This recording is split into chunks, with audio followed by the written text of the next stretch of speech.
have been meeting since October of last year, looking at priority 2 call times.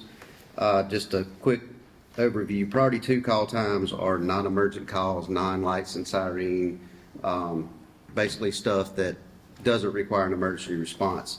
Just due to the traffic in Anderson, so on and so forth, there were some lag times on that.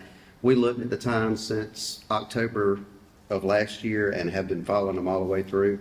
The time set at that time was 12:59 from the Public Safety Committee.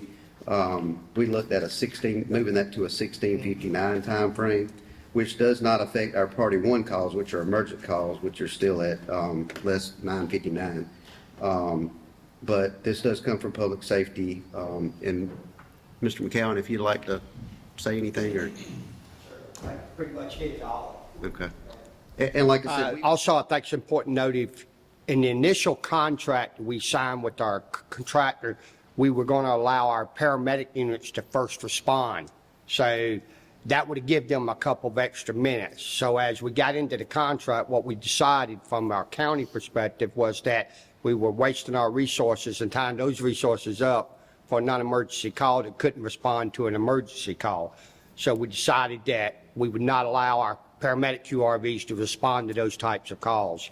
So that was another reason that if we're looking at it from the contractor side, they would have gotten an extra couple of minutes if they'd used that QRV. So all we've done is just taken the QRV out of the equation. Well, I think it's also important for the public to understand about 83 to 84% of these calls that are priority 2 calls don't even really require an ambulance.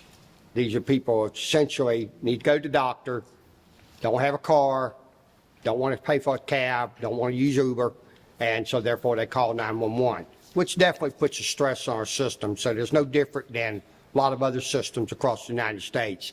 We're just trying to make sure that our people can get there in a timely manner and that we're using the best resources for the most critical calls.